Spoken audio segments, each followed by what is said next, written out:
Assalamualaikum warahmatullahi wabarakatuh. Salam sejahtera untuk kita semua.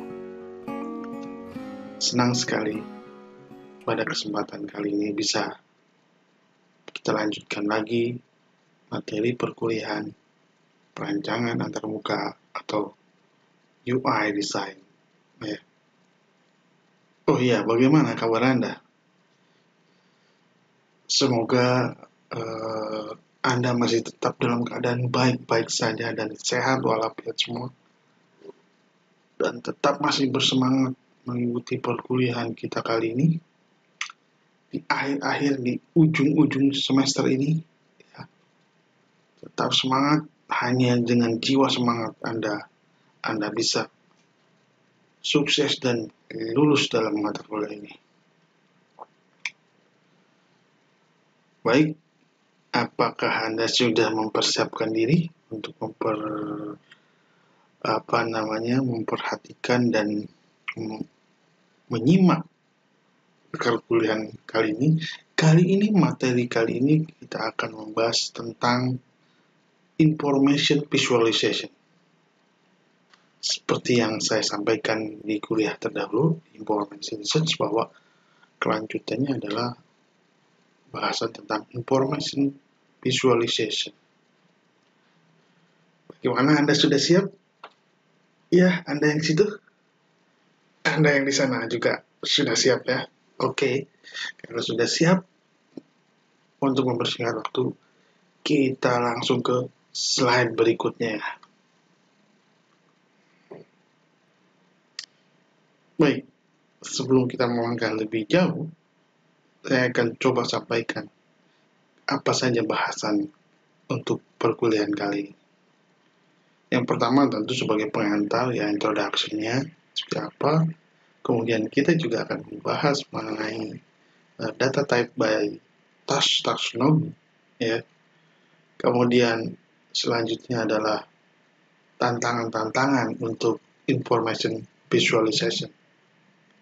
Ya, hanya ada 3 kalau di sini, tapi mungkin tidak 3 slide ya, akan lebih banyak dari itu untuk karena pemaparan tentang information visualization ini sekarang sedang ngetrend ya. Oke, kita langsung ke slide berikutnya. Oke, nah kalau Anda melihat slide di sebelah sini ya, ada tulisan yang mungkin sering kita dengar. Apa? Ya, Anda mungkin ini tulisannya dalam bahasa Inggris. Mungkin Anda tidak terlalu familiar, tapi sebenarnya kalau saya bahasa Indonesia kan Anda akan pasti langsung teringat. Ya, betul. A picture is worth 1,000 words. Ya. Jadi satu gambar itu bisa bernilai atau bermakna lebih dari ribuan kata-kata. Artinya apa? Betapa dalam satu gambar mempunyai beberapa informasi, beberapa makna. A picture is worth 1,000 words. Satu gambar bisa melebihi 1,000 kata-kata. Nah, kemudian information visualization juga dapat kita definisikan ya. Information visualization can define as the use of interactive visual representation of abstract data to amplify cognition. Nah, ini saya kutip dari Ware ya, tahun 2008 ya. Ya, walaupun ada sama dengan dari Card juga tahun 1999. Artinya apa? Visualisasi informasi dapat didefinisikan sebagai penggunaan representasi visual interaktif dari data abstrak untuk memperkuat kognisi kita, pemahaman dan ke otak kita. Nah, kemudian juga karakteristik abstrak dari data adalah membedakan visualisasi informasi dari visualisasi ilmiah. Ya. Nah, Visualisasi informasi itu misalkan variabel, kategori, dan penemuan pola. Ya, jadi discovery of pattern, ya, pola, penemuan pola. Kemudian tren, cluster, ya, outlier. Outlier itu pencilan, jadi ada suatu data yang beda tersendiri gitu ya. Kemudian ada gap-nya, senjangannya. Sementara scientific visualization, ya, itu terkait dengan variabel continue, volume, ya, permukaan, ya, surface permukaan, ya. Kemudian juga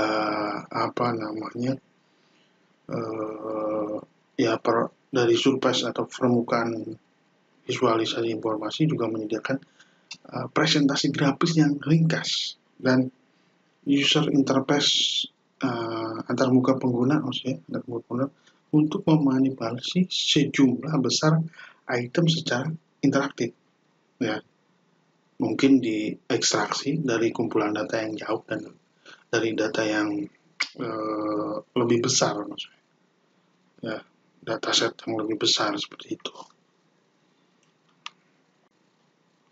Nah, ya, kadang-kadang information visualization ini juga kita suka disebut dengan visual data mining, ya, dimana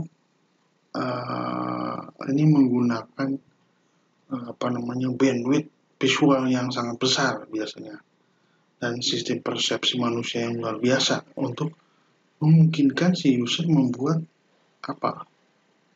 penemuan, ya, mengambil keputusan, ya, take decision, atau mengusulkan penjelasan, ya, tentang pola, ya, grup dari item atau individual item sendiri. Ini ada mantranya nih.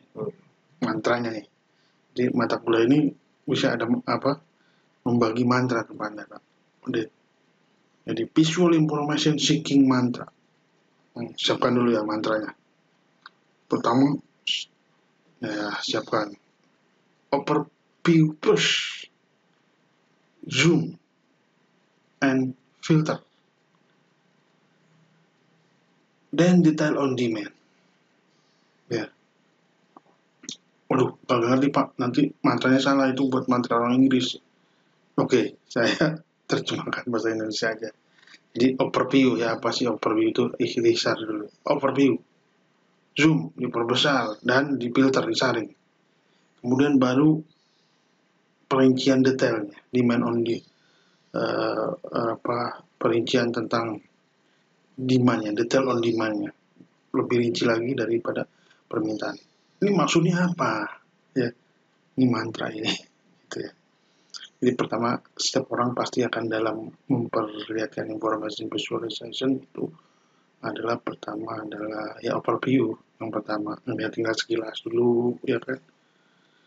Sekilas dulu apa gitu. Kemudian jika ada yang menarik atau yang yang bagi dia penting bagi dia, maka dia akan menzoomnya dia memfokuskan,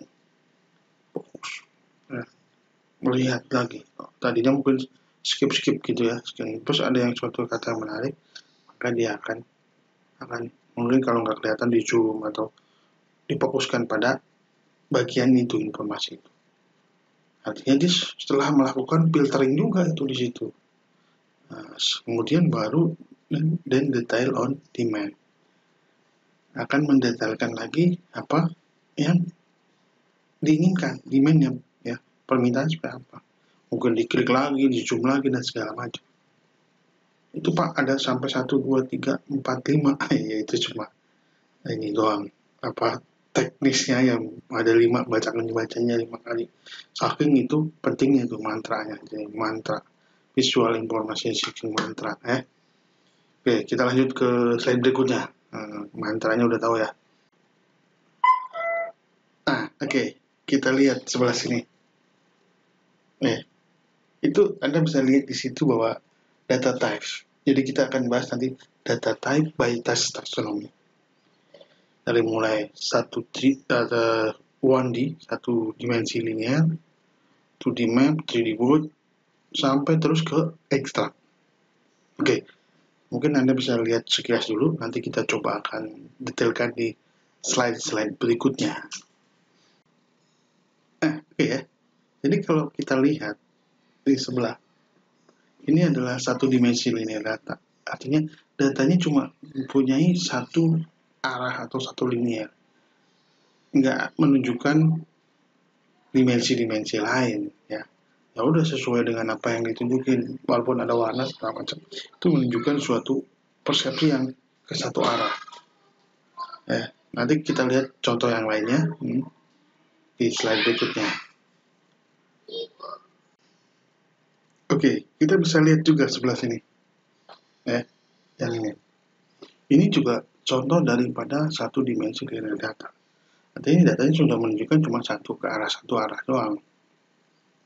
Jadi seperti itu. Nanti mungkin tipe yang lain kita buat contohnya, lihat gambarnya. Karena mungkin kalau dijelaskan dengan kata-kata ya tadi, one picture, what then, 1000 word. Jadi satu gambar itu lebih gampang Anda pahami daripada saya berkata 1000 kata-kata. Coba nanti kita lihat gambar-gambar selanjutnya. Oke, nah ini coba lihat. Oke. Itu juga masih dalam satu linear data karena dia hanya memberikan informasi tentang tag-nya.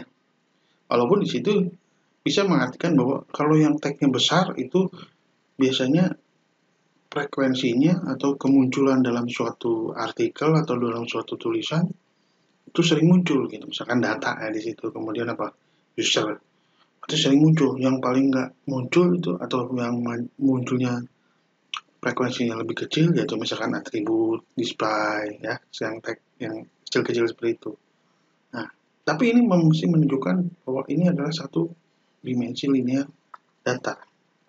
Kita slide berikutnya untuk coba untuk memperlihatkan ke Anda bahwa ada tipe data lain yang berdasarkan secara taksonomi, misalkan dua dimensinya seperti apa. Oke, kita lanjut ke slide berikutnya ke slide berikutnya untuk melihat yang tipe data lainnya. Yang ini satu dimensi linear data, yang dua dimensi seperti apa. Oke, kita lihat. Nah, ini adalah 2D map data. Artinya ini sudah masuk ke dua dimensi tipe datanya. Kenapa ini saya sebut dua dimensi? Ini lihat. Ini mungkin visualisasi pemilihan presiden yang masih Obama, bukan Donald Trump ya, yang lama nih.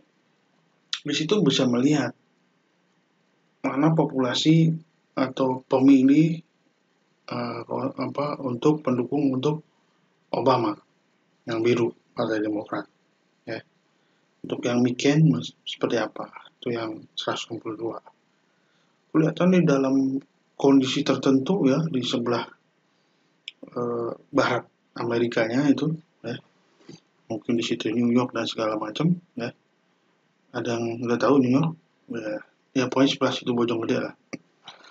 Nah, itu ya mungkin merahnya banyak, titiknya tapi kecil-kecil. Sementara yang Obama yang biru ya banyak juga sih maksudnya, tapi dia mengompok besar. Nah, itu totalnya jadi 364, sementara bikin 160. Di sini bahwa data itu ada dua dimensinya. Dimensi jumlah dan dimensi sebarannya di mana. Di sini udah tahu di wilayah bagian mana, negara bagian mana gitu ya, negara bagian Citayam kah, negara bagian Depok kah, Arizona, Kansas dan segala macam ya, itu bisa kelihatan seperti itu. Nah, kita bisa lihat yang ini ya, itu juga sama ya, di samping dia ada sebarannya di mana, posisinya di mana, dia juga bisa melihat jumlah tingginya, misalnya internet computing human program kayak gitu ya. Kemudian services simposium. Nah, itu juga seperti itu. Artikel-artikel yang di ACM mana gitu. Paling tinggi apa, bidang apa gitu, terkait dengan internet computing. Sebarannya di mana, di lokasi mana. Ini contohnya ya, ini ada dua nilainya sama dia sebarannya. Itu dua dimensi datanya seperti itu. Nah, kita bisa lihat itu gambar apa? Ya, memang gambar dari monitor, tetapi sebenarnya di atasnya itu ya ada semacam kamera ya untuk mengenali sebuah pattern pola di bawahnya itu, ada garis segala macam. Nah, pola itu nanti akan ini sebenarnya augmented reality ya, akan jadi sebuah model ya, model baru, model 3D-nya apa. Ya, mungkin yang pernah augmented reality mengenal ada pola pattern di scan, terus muncul di monitornya bukan gambar yang polanya itu, tapi malah objek 3D. Nah, ini juga kaitannya dengan tipe data 3D world, 3 dimensi.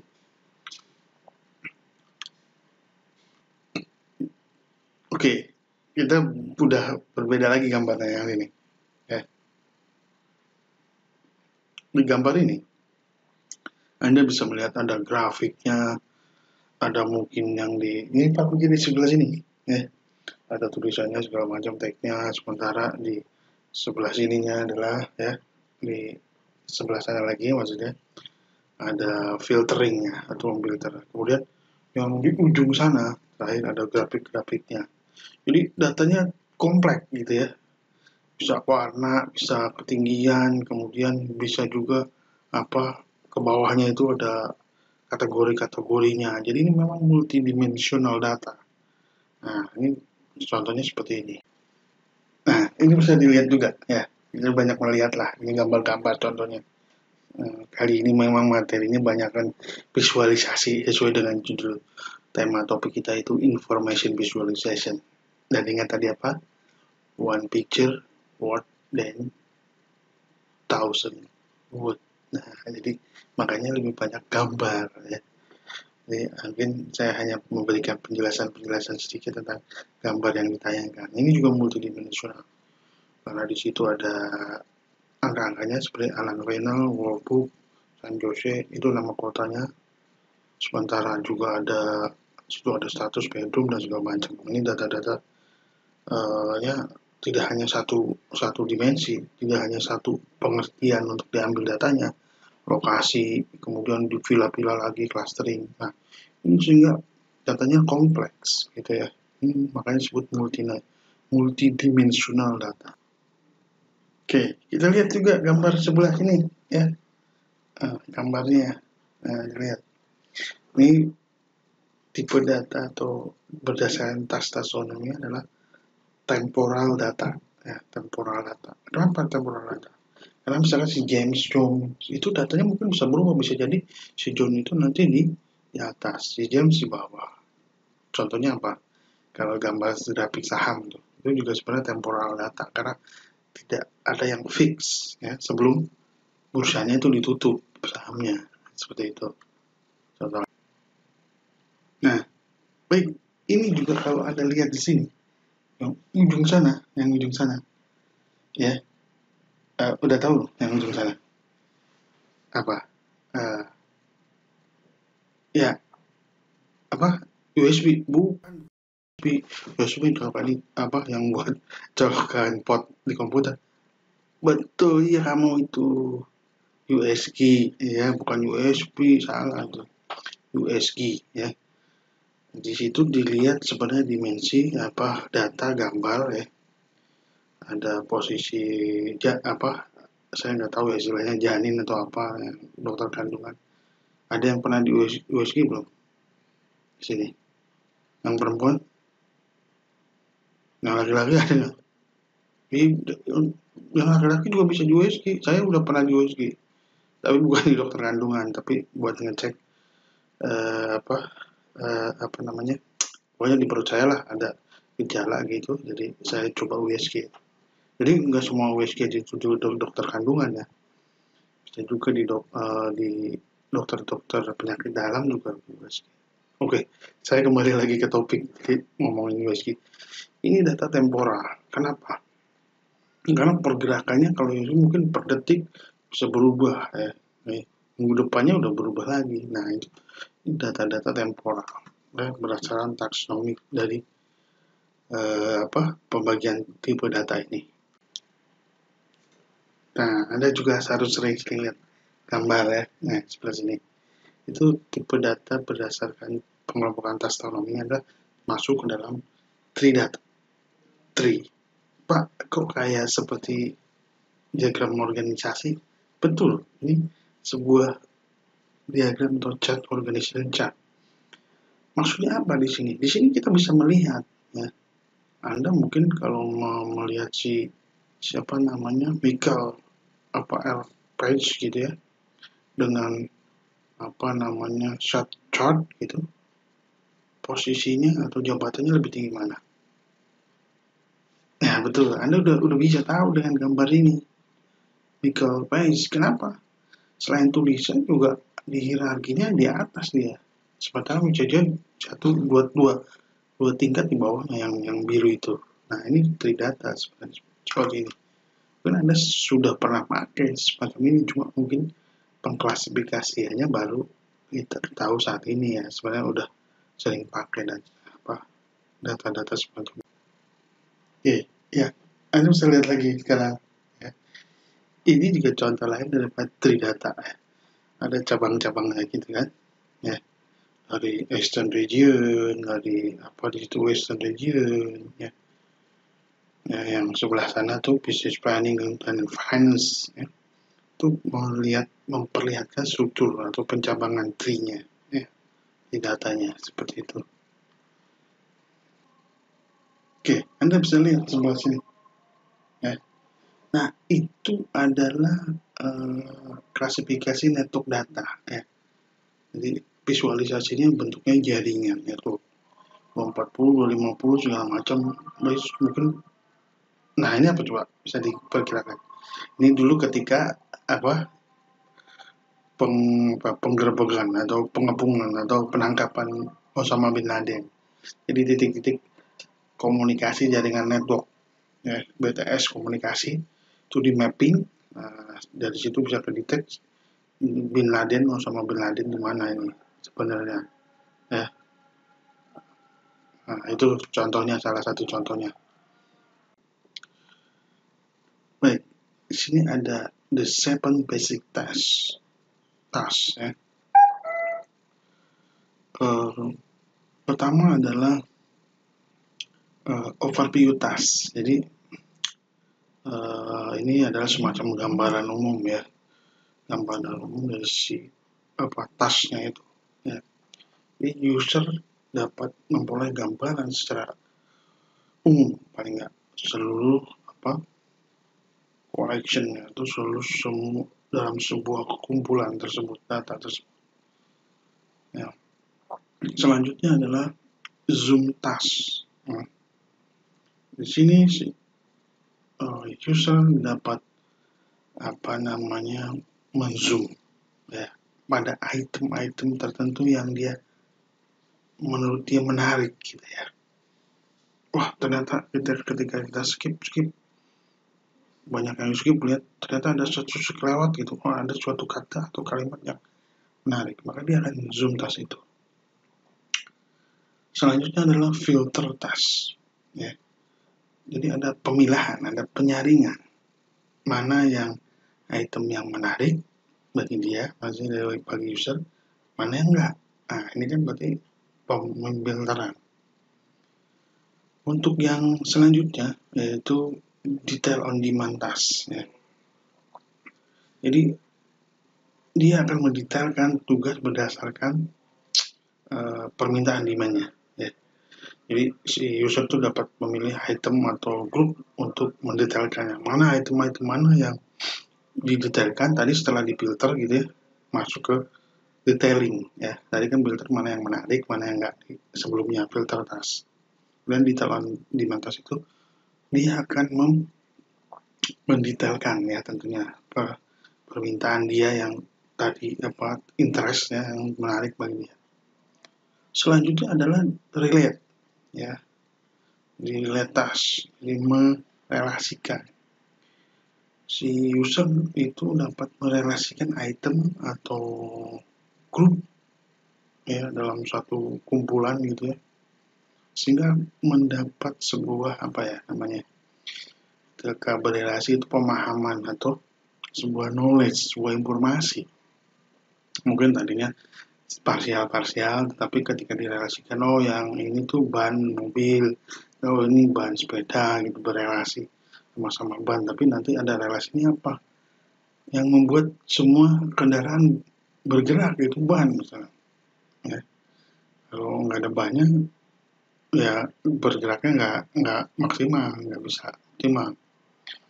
Kemudian dari situ kenapa bisa nge-relate? Karena dia nanti masuk ke tahap berikutnya, yaitu history task. User can keep a history of action to support undo. Jadi pengguna dapat menyimpan history ya, riwayat tindakan untuk mendukung ya misalnya undo ya. Undo kayaknya mendingan yang sebelumnya nih daripada yang kita klik. Jadi kita mendingan balikin lagi aja dulu undo ya. Reply diulang lagi ya, atau dilakukan sebuah requirement yang terus-menerus progresif ya. Dari situ baru akan ke tahap selanjutnya, yaitu extract task. Apa ini? Nah, ini adalah di saat pengguna dapat mengizinkan ekstraksi ya di antara sub collection, sub kumpulan ya, dan tentunya dengan parameter yang dimasukkan ke parameter dalam sebuah query-nya permintaannya apa, sehingga akan terbentuk informasi yang diinginkan. Nah, dari situ ya mungkin ini kaitannya dengan kuliah kita sebelumnya, information search bisa baru ditampilkan, divisualisasikan. Nah, kurang lebih seperti itu maksud saya. Ya. Nah, kita akan masuk ke sub bahasan terakhir. Ya, challenge for information visualization. Tantangan untuk bidang information atau tantangan untuk visualisasi informasi. Jadi pertama salah satunya adalah bagaimana mengimport dan cleaning data. Ya. Kedua, combining, ya, mengkombinasikan visual representation dengan textual label, teks antara visual representation gambar ya, video gitu dengan teks ya. Kemudian menemukan informasi yang berrelasi, related information. Viewing larger volume of data, ya melihat ya data yang sangat volumenya besar seperti apa, divisualisasikan tentu dengan tidak mudah itu ya, dan mengintegrasikan data mining, kemudian mengintegrasikan dengan analytical reasoning teknik ya, dan juga mengkolaborasikan dengan yang lainnya. Achieving universal usability ya, bagaimana mencapai suatu yang namanya universal usability. Ya, kita kan dalam kuliah ini sering berhadapan atau membahas tentang usability karena bagaimana mendesain sebuah user interface yang baru juga ada kaitannya dengan usability ya. Kemudian yang terakhir adalah evaluation. Ya. Nanti mungkin akan kita detailkan ya, atau beberapa yang cukup harus dijelaskan, kita jelaskan di slide berikutnya. Oke? Nah, oke. Kita bisa melihat di bawah sini. Ini kayak network juga ya tadi. Bagaimana coba di sini mengkombinasikan visual representasi dengan textual label. Jadi ada gambarnya, ada mapnya, dan ada teksnya, label-labelnya. Ini banyak di digital map ya, peta digital kayak Google Map. Contohnya seperti itu. Jadi sebenarnya dalam informasi geografis seperti map gitu ya, tentunya dia berlayar-layar kan, ada layar untuk gambarnya sendiri. Ya, kebetulan saya pernah bertemu dengan orang yang bikin peta digital Jakarta metropolitan itu yang bukunya tebal gitu. Dia juga bikin mapnya. Nah, itu bikinnya dari peta manual tadinya, kemudian di scan, kemudian dimasukkan ke dalam software GIS ya. Di situ dikasih data-data dan segala macam. Capek dong. Iya, memang banyak seperti itu. Ya, jadi prosesnya seperti itu. Berikutnya yang tidak kalah menantang adalah viewing large volume of data. Jadi bagaimana kita bisa melihat misalkan data volume data yang begitu besar. Contohnya apa? Contohnya kayak seperti ini. Tak kelihatannya dari atas, tapi kalau kita zoom lagi, sebenarnya datanya banyak. Nama jalannya sampai ke gang yang detail kecilnya, mungkin di zoom dari pemotoan satelit atau pemotoan udara yang cuma 100 meter atau 200 meter kan itu sampai ke detail ya. Mungkin kalau yang ada kamar mandi di atasnya nggak ada tutupnya itu bisa kelihatan juga tuh ya. Kalau yang cuma 200 meter bisa ngezoom itu ada data di Google Map yang berbayar, itu ada seperti itu. Jadi sekarang tidak perlu pemotoan udara seperti dulu, tinggal beli atau bayar. Untuk yang kalau yang Anda pakai Google Map itu kan yang gratis cuma sampai ketinggian berapa gitu kan, detailnya cuma sampai itu. Itu aja udah lumayan detail kan, bisa lihat jalan streetnya segala macam sekarang. Jadi kalau mau ke tempat ceweknya belum tahu gitu kenalan, bisa pakai mode streetnya itu kan. Tapi ada lagi yang detail, mungkin pot bunganya bisa kelihatan. Nah, tapi di balik ini semua sebenarnya gimana gitu ya? Datanya itu besar, jadi bagaimana menampilkannya supaya kalau kita dalam preview itu nggak terlalu lama loadingnya. Ya. Tapi kalau orang mau ngedetailin baru lama. Jadi kalau secara bird ya, mata burung itu dari atas atau helikopter view gitu istilahnya, itu ya loadingnya cepat lah karena dia tidak perlu detail, hanya preview. Yang dulu pernah lihat yang Eropa, terus Prancis, kemudian di Zoom Paris, ingat nggak di kuliah sebelumnya? Ayo Pak, itu di kuliah sebelumnya tuh ada, dan Anda bisa lihat-lihat lagi, model seperti itu. Ya, jadi ini adalah tantangan juga bagaimana cara. Tantangan berikutnya adalah dalam informasi visualization itu atau bagaimana integrating with analytical reasoning technique. Ya, jadi bagaimana kita integrasikan data visualisasi tersebut dengan nanti teknik analytical reasoning gitu ya. Ini kenapa seperti ini? Kenapa seperti ini? Seperti itu. Untuk jadi dianalisa data visualnya itu. Seperti harga saham gitu kan, sebenarnya ada analisanya dan naik. Jadi bukan judi itu sebenarnya kan. Ada sedikit ilmunya. Kalau dipelajari itu bisa ada prediksinya seperti apa. Tentunya ya nanti ada statistiknya. Nah, jadi visualisasi yang setelah divisualisasikan itu apa maknanya? Ya. Itu kadang-kadang kita harus bisa menjelaskan makna dan merepresentasikan informasi visual tersebut. Ya. Nah, kurang lebih seperti itu untuk materi kita kali ini tentang information visualization. Jadi mungkin ada yang kurang jelas, ada yang kurang paham, Anda bisa tanyakan juga di forum diskusi kita nanti, ya. Itu Anda silakan aja, atau Anda nanti butuh, saya juga mungkin bisa memberikan sebuah penugasan untuk memberikan suatu pendalaman tentang materi ini, ya. Ini adalah sebenarnya materi secara teoretikalnya yang terakhir, tapi untuk pertemuan selanjutnya masih ada 2, yaitu saya akan membahas mengenai design thinking. Jadi kita coba akan nanti praktikkan bagaimana dengan konsep design thinking dan materi-materi Anda yang telah dapatkan di pertemuan-pertemuan sebelumnya, ya. merancang apa yang namanya user interface, toolsnya seperti apa. Ya, dalam 2 pertemuan terakhir itu kita akan coba ke sana ya. Tunggu saja ya dalam sesi perkuliahan berikutnya. Ya, akhir kata saya ucapkan terima kasih kepada